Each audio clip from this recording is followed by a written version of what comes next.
আসসালামু আলাইকুম। দেশে এবং দেশের বাইরে যে যেখান থেকে আমাদের এই প্রতিবেদনটা দেখছেন, সালাম শুভেচ্ছা জানাচ্ছি আমাদের ইউটিউব চ্যানেলের পক্ষ থেকে। সম্মানিত দর্শক শ্রোতা, এর আগে আপুকে নিয়ে আমরা একটি প্রতিবেদন করেছি, আমরা দ্বিতীয়বার আবার আপুর সামনে হাজির। প্রথম পর্বতে তিনি ক্লাস 8 পর্যন্ত লেখাপড়া, তিনি কিন্তু মাস্টার্স কমপ্লিট করেছেন, সেটাও আমরা আস্তে আস্তে শুনবো।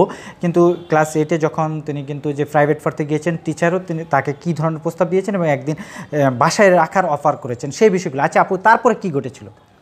তারপরে আচ্ছা, আপনার নামটা, যেহেতু আমরা দ্বিতীয় পর্ব, আপনার নামটা আরেকবার যদি বলেন। আমার নাম পুষ্পিতা নদী, এটা আমার গুরু মায়ের দেওয়া নাম। আচ্ছা, আমরা কি পুষ্পিতা বলবো না নদী বলবো? পুষ্পিতা। পুষ্পিতা ভালো লাগে বললে? হ্যাঁ, পুষ্পিতাটা আমার গুরু মা আমাকে সবসময় ডাকতো। আমার মনে হতো কি আমার মাই আমাকে এইভাবে ডাকছে। আচ্ছা, যা হোক, মানে তখন তো আপনার আর এই যে গুরুমা ছিল না, তখন তো মা ছিল। হ্যাঁ, মাও ছিল, গুরুমাও ছিল তখনই। হ্যাঁ, আমার মামা মানে যখন ক্লাস 8-এ পড়েন তখনই গুরুমা হয়ে গেছিল? না, যখন ক্লাস 8-এ তখন না, তখন তো আপনি আপনার ফ্যামিলিতে ছিলেন। আমি নবম শ্রেণীতে যখন পড়ি তখন আমি। আচ্ছা, তারপরে ওই যে টিচারদের সেই গল্পটা আমরা শুনলাম। আমার টিচার আমাকে আটকে রাখলো।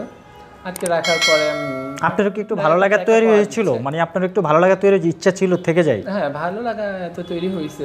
উনি আমাকে আমার হাত নিয়ে একটু করছে, মাসাজ করতেছে, একটু ওনার আমার গায়ে হাত দিচ্ছে, ওনার গায়ে হাত দেওয়ার মানে চেষ্টা করছে। একটু একটু ভালো লাগতেছে, আবার ভয়ও লাগতেছে। মানে ভয়ও পাচ্ছেন, ভালো লাগা তৈরি হচ্ছে। তারপর মোটামুটি তখন রাত্র 11টা বেজে গেছে। স্যারকে বলতেছে, স্যার আমি তো বাসায় যাবো। না, আজকে যাওয়ার দরকার নেই, তোমার বাসায় আমি বলে দিচ্ছি ফোন করে। তখন আমাদের টিএনটি ফোন ছিল। আচ্ছা, তো টিএনটি ফোনে ফোন করে বাবাকে বলি কি ওর তো পড়াগুলো কমপ্লিট করতে পারে না, ওকে কালকে সকালে পাঠাবো। আমি বলি ঠিক আছে, অসুবিধা নেই। পরে পড়াশোনা করছি তো রাতের বেলা তো দুই স্যার দুই পাশে শুয়েছে, আমাকে মাঝখানে শুয়েছে। তো পরে আমাকে অনেক কিছু খাওয়াইতেছে, একটু আদর করতেছে, ই করতেছে। আস্তে আস্তে আস্তে আস্তে আমাকে কনভিন্স করে ফেললো ওনারা। আচ্ছা, কনভিন্স করে আমার সাথে সেক্সুয়াল সম্পর্কটা করে ফেললো। আমার মনে হচ্ছিল কি পৃথিবীটা অন্ধকার হয়ে যাচ্ছে, আমি এত কষ্ট। মানে আপনার লাইফে তখনই ফার্স্ট? হ্যাঁ, তখনই আমার ফার্স্ট। আচ্ছা, তারপর আমার মনে হচ্ছে পৃথিবীটা অন্ধকার হয়ে যাচ্ছে, আমি খুব কষ্ট পাচ্ছি। কিন্তু কষ্ট পাওয়ার পরে কিছুক্ষণ যাওয়ার পরে একটা ভালো লাগা কাজ করতেছে। বলছি কি হ্যাঁ, এখানে তো একটু ভালো লাগতেছে, এই আনন্দটা কারোর সাথে শেয়ার করতে পারছি না। তখন মানে আর কি খুব ভালো লাগা আস্তে আস্তে তৈরি হয়ে গেল। মানে দুইজনই আপনার সাথে এই ধরনের কাজ করেছে? হ্যাঁ, দুজনই করেছে। আচ্ছা, তারপর আমি বাসায় আসার পর অসুস্থ হয়ে পড়ি, 3 দিন হসপিটালে ছিলাম। আমি আর স্কুলে যাওয়া বন্ধ করে দিলাম। আচ্ছা, আমি বললাম না, আমি আর পড়াশোনা করব না। আচ্ছা, কেন? বাবা বলতেছে কেন পড়াশোনা করবি না, তোকে নিয়ে অনেক আশা, এসে পড়াশোনা করো। না, আমি পড়াশোনা করবো না, এমনিতে নিজে থেকেই। আমি নিজে নিজে একা একা গরম পানির ছাঁকা দিচ্ছি ক্ষত স্থানে, তারপরে বিভিন্ন ওষুধপত্র খাচ্ছি কিনে কিনে। ডাক্তারদের সাথে কথা বলতে গেলে ডাক্তাররা ছিচি করছে, আমাকে সেবা দিতে চাচ্ছে না ওনারা। আচ্ছা, মানে অনেক অনেক ফেস করেছি। তো যখন আমি মোটামুটি 1 মাস স্কুলে গেলাম না, স্যারেরা বাসায় আসলো। ওই স্যার দুজনই আসলো। আচ্ছা, স্যার দুজনে এসে আমাকে বলি কি সরি, আসলে মাপ চাই, ভুল করে ফেলছি, থাক, তুমি কিছু মনে করো না, তুমি একটু জোরে বলো, আমাদের দুজনের জন্য কেন পড়াশোনাটা ছেড়ে দিবা। এটা যাই হোক, অনেকক্ষণ বুঝাইলো। বাবাকে বললো কি আমি বুঝাইলে পড়াশোনা করবে। স্যার বুঝাইলো, পরে আবার স্কুলে যাওয়া শুরু করলাম। যখন ক্লাস, কিন্তু আপনার আরেকটা কথা আছে, আপনার ওই যে সেই বন্ধু, সে কি স্কুলে কন্টিনিউ যাওয়া আসা করতেছে? ও কন্টিনিউ যাচ্ছে। আচ্ছা, হ্যাঁ, তারপরে আর আমি বরাবরই আমি যখন আমি 6, 7, 8, 9, 10 বরাবর ফার্স্ট বয় ছিলাম। আচ্ছা, যে ছেলেটা স্কুলে পড়াশোনা মানে পারতো না, ছাড়ারা ইয়ে করতো, বন্ধুরা ইয়ে করতো, সেই ছেলেটাই কি আপনার ফার্স্ট বয় হয়ে গেছিলেন একসময়? আমি সবসময় ফার্স্ট বয় ছিলাম। আপনার ভিতরে কি অন্য কিছু কাজ করতো যে আমার পড়াশোনাটা? মাঝে মধ্যে আমি দেখা গেল 2 কি 3 রোল নাম্বার হয়েছে, আবার একে চলে আসছি। আচ্ছা, আচ্ছা, তারপরে ফিরেই। কিন্তু তারপরও মানে স্যারদের একটা ইয়া ছিল যে তুই ভালো পড়াশোনায় ভালো, কিন্তু মেয়েদের মতন করতেছিস কেন? ওই একটা কারণে আমাকে সবাই তাচ্ছিল্য করে সরায় রাখতো। তারপর ওনারা ভাবতো আমাকে দিয়ে চাকরি বাকরি কিছু হবে না, কোনো কিছুই হবে না আমাকে নিয়ে। ওনারা ভাবতো।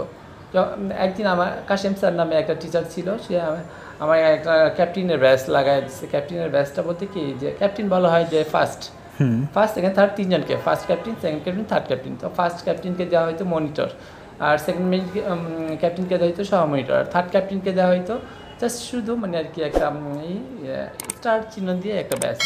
আচ্ছা, তো আমাকে দিছে। তো আমাকে মানে আমি ফার্স্ট মনিটর, আমাকে মনিটর দিছে। তো আমি ওই দিনকে একটু মানে আর কি বেশি পড়া মুখস্থ করতে পারি নাই, 4-5 লাইন মুখস্থ করছি। স্যার এসে আমাকে পড়া ধরছে, আমি পারি নাই। আমার ব্যাচটা টাইনা খোলায় নিয়ে গেছে, বলছে তোকে দিয়ে আর কোনো কিছু হবে না, আপনি রেসপন্ড কর, তোর দিয়ে পড়াশোনা হবে না, চাকরি তো দূর কথা, তোর বাবা মা শুধু টাকা নষ্ট করতেছে। আমার ভিতরে এত একটা রাগ তৈরি হইলো যে আমি স্যারকে দেখাই দিব, পড়াশোনা করে স্যারকে দেখাই দিব যে হ্যাঁ আমি পারি। আচ্ছা আচ্ছা, আমি পারি, কেন আমি পিছিয়ে যাব ওনাদের কথা মতো? এই বন্ধু বান্ধব এরা তো সবাই আমার আপন না, আপন হইলে আমাকে আরও আপন করে নিত, বলতো যে এইভাবে না এইভাবে কর। চেষ্টা করতাম নিজেকে একটু ঘোরানোর, তখন মানে কি দেখাই দিব বলে আমি খুব রাগ নিলাম ভিতরে। পড়া এমনভাবে শুরু করলাম, রাত্র 1টা-2টা পর্যন্ত বেঁচে যাচ্ছে, মশা কামড়ে আমার পা ফুলে ফেলতেছে, আমি তাও পড়তেছি। আমার স্যার ছুটি দিয়ে দিছে, আমি না স্যার আমার ছুটির দরকার নেই, আমি পড়াশোনা করবো। আচ্ছা, তারপর থেকে আমি আর কোনোদিন ক্লাসে আমাকে টিচার এসে পড়া দেওয়ার সাথে সাথে অন্যর্গল গড় করে বলতেছি না হয়েছে আমি না শুনতে হবে পুরোটা। মানে আমরা শুনে কষ্ট করে রাত 2টা পর্যন্ত পড়তে আমি শোনাবো।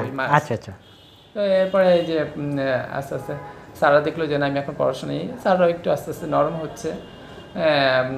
আর আমাদের হেড স্যার ছিল আবুল স্যার, তো আবুল হোসেন স্যার আমাকে অনেক আদর করতো, বলতে কি থাক না ও টিমে এই টাইপের হোক, আমাদের স্কুলের একটা গর্ব।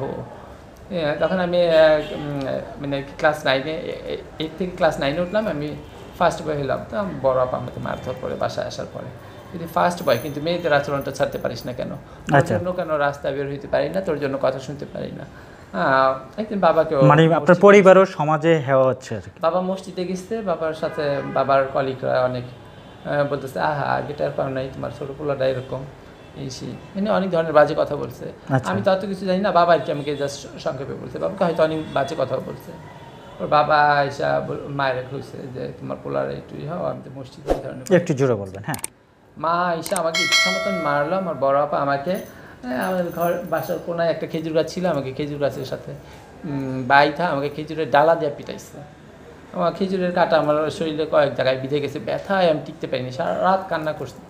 বললাম যা পড়াশোনায় ছেড়ে দেবো, আর পড়াশোনাই করবো না, আর কোনো কিছুই দরকার নেই, আমি পরিবারেই থাকবো না। এত বাধা, এত বকাঝকা, আমি রাস্তায় বেরোয় চলে গেছি। রাস্তায় বেরোয় আনলাম, কই যাবো, কার কাছে যাবো, কে আমার খাওয়ান দিব, পড়ান দিব, আমার নিজের স্থানীয় বাড়ি ঘর এখানে, আমি অজানা পথে বেড়ে গেছি গা। আমি যখন পাকা মসজিদের একটু পীরের বাগ পাকা মসজিদের সামনে গেছি, তখন দেখি 3-4টা হিজড়া দোকান থেকে তোলা তুলতেছে। একটা হিজড়া এসা একটু বয়স্ক টাইপের, সে এসা করলে তার আঁচলটা নিয়ে আমার মাথায় ছোঁয়াইলো, কয় তুই তো আমগো মতন নি, হ্যাঁ শোন এই যে তোর মাথায় আমি আঁচল রাখছি না, আঁচল মানে কি আঁচলের তলে যেমন মা তার সন্তানদেরকে আশ্রয় দেয়, আমিও তোরে আশ্রয় দিলাম আমার আঁচলের তলে, তুই আজকে থেকে আমার সন্তান। আমি ভয়ে তাতে দৌড়ায় পালাইতে লইছি। মানে হিজড়া দেখে আপনি ভয় পেতেন? আমি ভয়ে তাতে পালাই সরে যেতে লইছি। কেন ভয় পেয়েছেন তখন? ধরে বলে কি শোন আমরা একই রকম, আমরা ছোটোবেলায় এরকম ছিলাম, মা বাবার কাছে কষ্ট পাই, আমরা শরীরে আসছি, তারপরে গুরুর ঘরে আশ্রয় নিয়ে এখন এই আমার গুরু মরে গেছে, গুরুর বাজার কাটা আমার দিয়ে গেছে, তো তুই আয়, ভয় পাইস না। গুরুর বাসায় গেলাম, আমি চিন্তা করলাম আমার তো থাকার জায়গা নেই, আমি বাইরে এলাম, কই যাবো। গুরুর বাসায় গেলাম, গুরু আমার কি কালকে একটা বড় অনুষ্ঠান করব, তো বড় অনুষ্ঠান কি এরকম তোর আঁচল দিলে তুই আমার শিষ্য হয়ে গেলি। তখন আমার সারা রাত বুঝাইলো, কারণ আমি একটু ভয় পাইতেছি, ভিতরে ভয়টা কাটানো যাবে, সারা রাত আমাকে বুঝাইলো। তখন বুঝানোর পরে তখন আমি বললাম আসলেই তো এরাই মনে হয় আমার আপনজন, আমি তো আমার আত্মীয় স্বজন আমার বকাঝকা করে, এরা তো আমার একবারও বকলো না, এরা তো আমার আদর করতেছে। আচ্ছা আচ্ছা, এরা তো কইলো না যে মাদালা রাইস না, এই করিস না সেই করিস না, বাড়িতে মায়ের খাই, কথাও শুনি, তারপরে দুনিয়ার কথা শুনতে হয়। আর এখানে আসার পরে তারা আমাকে বললো যে না এইটাই জীবন। তখন সে আমাকে রাত্রেবেলা করলো কি, তখন 2টা-2:30 আমার কান 2টা ফুটা করে দিল, আমার নাকে ফুটো করে দিল, আচ্ছা মানে সুই দিয়া ফুটা করে দিয়ে আমি বললো কি কালকে অনুষ্ঠান, আমাকে একটা হলুদ শাড়ি কিনাই না পরাইলো, মানে ফুল দিয়ে সাজাইলো, গায়ে হলুদ দিবে নাকি? হ্যাঁ হলুদ মানে বাটিতে করে হলুদ আনলো, মিষ্টি আনলো, পান আনলো, পানের উপরে মিষ্টি রেখে আমাকে খাওয়াই দিয়া তারপরে বললো কি আজকে থেকে তুই আমার সন্তান। কি বলছে তারা, কি বলছে একটু? সে মানে বিভিন্ন বললো এই যে পানের উপরে খাওয়ার দিলাম, চুন দিলাম, এটা যেমন তিতা, তুমি যদি কখনো আমাকে ছেড়ে যাও তাহলে এই তিতা ব্যবহার তোমার সাথে করবো, আর তুমি যদি আমাকে ছেড়ে না যাও আমাকে সম্মান করো। ওটা খেয়ে দেখছেন তিতা কিনা? না আমাকে তো খাওয়াই দিছে, ওইটা পুরোটাই আমাকে খাওয়াই দিছে তিতা, ওইটা এটা ফেলতে পারবা না, এই তিতাটাকে তুমি গিলে খেয়ে ফেলবা। আচ্ছা আচ্ছা, আমি তখন চাবায় খেয়ে ফেলছি, ওইটার সাথে মিষ্টি ছিল একটা রসগোল্লা, পুরোটাই খেয়ে ফেলছি। তখন বিরাট একটা অনুষ্ঠান হইলো, মোটামুটি একটা ছাগল খাসি না জব করে, তারপরে রান্নাবাড়া করে সমস্ত হিজড়াদেরকে খাওয়াইলো, প্রায় 200-300 হিজড়া ছিল তো। আচ্ছা, আজ থেকে মোটামুটি 25 বছর 30 বছর আগের কথা, 25 বছর 27 বছর এমনই হবে। তো তারপরে যে এখন পরে আমরা শাড়ি পরাইছি, শাড়ি পরানোর পর আমি কি আল্লাহ আমার এত ভালো লাগতেছে কেন, শাড়ি পরতে আমি আয়নার সামনে গিয়ে দেখতেছি আল্লাহ আমার তো অনেক সুন্দর লাগতেছে, আমি মনে হয় মেয়ে হয়ে গেছি গা। আচ্ছা আচ্ছা। এখন আমি এই যে আমার ওনাদের সাথে নিয়ে ঘুরাই টিকলি দেওয়া শিখাইলো, হাতে তালি দেওয়া। একটু দেখান না কিভাবে শিখেছে, এইভাবে একটু তালিয়ে দেন আমরা একটু। আসলে আমার হাতে একটু ব্যথা আছে তো। আচ্ছা আচ্ছা। হ্যাঁ, তারপরে যাই হোক দোকান থেকে টাকা তুলতে হয় কীভাবে শিখাইলো। এরপরে আমি মোটামুটি 7.5 বছর টাকা তুললাম। আচ্ছা। 7.5 বছর লেখাপড়া না, পড়াশোনাটাকে আমি তখন স্টপ করি নাই। আমি গুরুমার কাছে বললাম কি গুরুমা আমার না পড়াশোনাও করতে ইচ্ছে করে। গুরুমাকে আল্লাহ তুই আমার সন্তান যেটাতে ভালো হয়েছে, তুই দিনের বেলা কাজ করবি, রাতের বেলা তুই পড়াশোনা করবি। তো পড়াশোনা তোর স্কুলে আমি গিয়ে কথা বলবো, স্যারদের সাথে আমি কথা বলবো কীভাবে কী। ওই একই স্কুলে আমি তখন মানে আর কি 9ম শ্রেণী, মানে কি ফাইনাল পরীক্ষাটা কাছাকাছি। আচ্ছা আচ্ছা। তো তখন গুরুমা গিয়ে আমার হেড স্যারের সাথে কথা বললো যে আসলে ওর পড়াশোনাটা ক্লোজ করতে চাচ্ছি না, আপনি একটা মানুষের জীবনটাকে এইভাবে ধ্বংস করে দিবেন কেন। স্যার প্রথমে ভয় পায় দিতে চায় না, গুরুমার এদিকে আরও ভয় পায় গেছে। আচ্ছা আচ্ছা। তখন গুরুমা যখন সব বুঝায় বললো তখন আমাকে নিয়ে নিল আবার। আমি আবার পড়াশোনা করতেছি, ক্লাসে যাচ্ছি আসতেছি। তারপরে এক পর্যায়ে মানে পরীক্ষা দিলাম, আবার মানে একটু ডাউন হইলো পড়াটা। তখন আমাকে মানে আর কি রোল নাম্বার 1 থেকে আমার 8-এ চলে গেল। আচ্ছা। কারণ ওই যে মাঝখানে 1-1.5 মাস গ্যাপ ছিল, বা এই 1-1.5 মাস কি আপনার পরিবারের সাথে আপনার যোগাযোগ হয়েছে? আমি পরিবারের সাথে কারোর সাথে যোগাযোগ করতেছি না। আমি ওই দিক থেকে স্কুলে যাচ্ছি, ওই দিক থেকে আবার মানে এই যে আপনার টিচাররা কি বাসায়, আমি শুনছি আমার বাসায় আমার গার্ডিয়ানরা নাকি আমাকে অনেক খোঁজ করেছে। না, আপনার টিচার, আপনি যিনি স্কুলে গিয়েছেন বা আপনার টিচাররা কি বাসায় এসে বলেনি? না, বাসায় ওনারা জানেই না যে আমি বাসা ছেড়ে চলে গেছি, কিন্তু শুধু আমার হেড স্যার জানতো। ও আচ্ছা আচ্ছা। মানে হেড স্যার জানতো, এছাড়া অন্য কেউ জানতো না। যাই হোক মানে তখন আমি মোটামুটি এসএসসি রেজাল্ট দিবে তার কয়েকদিন আগে গুরুমা বলতেছে কি আমার বিএনপি বাজারটা তুলতে হইব, আগারগা তুই তুলে নিয়ে আয়। ওরা সবাই এখন মানে আপনাকে এখন কি একটা ইউনিটের নেতৃত্ব দিয়ে দিছিল যে আপনার নেতৃত্বে বিএনপি বাজার, ঝিলপাড়, পীরের বাগ পুরোটাই আমার হাতে। আচ্ছা, তারপরে আমরা শুনবো দর্শক, কারণ এই আপুর গল্পটা এতটা বিশাল, আমরা এক পর্বতে শেষ করতে পারছি না। মানে কারণ তার যে লেখাপড়াটা, মানে যত যা কিছু করছে তিনি কিন্তু পড়াশোনাটা চালিয়ে গেছেন। তারপরের গল্পটা আমরা পরের পর্বেই শুনবো। দর্শক ভালো থাকুন, সুস্থ থাকুন, আল্লাহ হাফেজ, আসসালামু আলাইকুম।